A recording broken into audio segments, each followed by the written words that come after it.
আজি যি বজালী সমষ্টিৰ NDA প্ৰাৰ্থী অৰ্থাৎ ভাৰতীয় জনতা পাৰ্টি অসম গণ পৰিষদ BPFৰ লগতে উমৈহতীয়া যি প্ৰাৰ্থী NDA প্ৰাৰ্থী ধৰ্মেশ্বৰ ৰায়ৰ আমি সমৰ্থনত ভাৰতীয় জনতা পাৰ্টিৰ ৩ শতাধিক যি মূল কাৰ্যকৰ্তা এই কাৰ্যকৰ্তাসকলক লৈ পেলাই পাঠশালাৰ হৰিমন্দিৰত আমি সভা অনুষ্ঠিত কৰি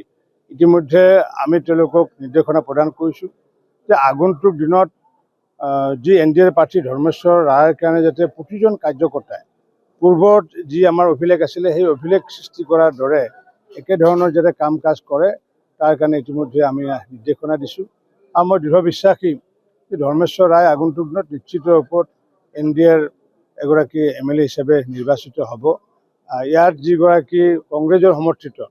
যি কংগ্ৰেছে নেকি 855 গৰাকী শ্বহীদ কৰিছিলে অসমীয়া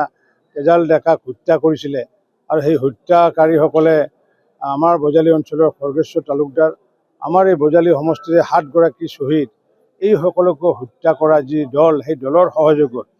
যি জাতীয় পৰিষদে যি ইয়াতে দিলীপ বৰুৱা যি নিৰ্বাচনত অংশগ্ৰহণ কৰিছে সেই দিলীপ বৰুৱাক যাতে কোনো স্বাভিমানী অসমীয়াসকলে কোনো যাতে এটাও যাতে ভোট প্ৰদান নকৰে তাৰ কাৰণে বজালীবাসী ৰাইজক মই কৰজোৰে আহ্বান জনাইছোঁ কৰজোৰে তেওঁলোকক প্ৰাৰ্থনা জনাইছোঁ যে জাতিৰ স্বাৰ্থত দেশৰ স্বাৰ্থত এই কংগ্ৰেছ লগত থকা এইগৰাকী প্ৰাৰ্থীক যাতে এটাও যাতে ভোট নিদিয়ে তাৰ কাৰণে মই আহ্বান জনাইছোঁ। ধৰ্মেশ্বৰ ৰায় ডাঙৰীয়া ইয়াৰ পৰা বিধায়ক হোৱাৰ পিছত নিশ্চিত ৰূপত তেখেতে বজালী সমষ্টিৰ যি সেৱা আগবঢ়াব আৰু ইয়াৰ উপৰিও যিহেতু চৰকাৰ যিহেতু আমাৰে হ'ব হিমন্ত বিশ্ব শৰ্মা ডাঙৰীয়াৰ নেতৃত্বত যিহেতু চৰকাৰ হ'ব তেওঁ যদি ক'ৰবাত কিবা কৰিব নোৱাৰা কাম থাকে নিশ্চিত ৰূপত মই যিহেতু চৰকাৰৰ এজন সদস্য হিচাপে সেই কামখিনি মই আগন্তুক দিনত কৰিম। অৰ্থাৎ আমি দুয়োজনে এই বজালী সমষ্টিৰ সৰ্বাংগীন উন্নয়নৰ ক্ষেত্ৰত মোৰ যিখিনি আধৰুৱা কাম আছে সেই আধৰুৱা কামখিনি ধৰ্মেশ্বৰ ৰায় আৰু ৰঞ্জিত দাসে আগন্তুক দিনত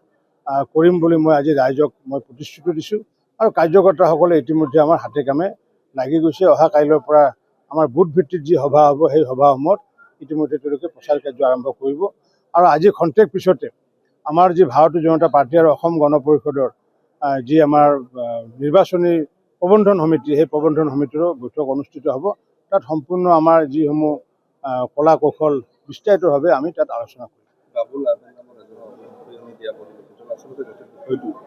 না বিষয়টো মই নাজানো মই তাৰে ৰাইজে কিছুমান কথা কৈছে গতিকে মই সেইকাৰণে দলীয় স্বাৰ্থত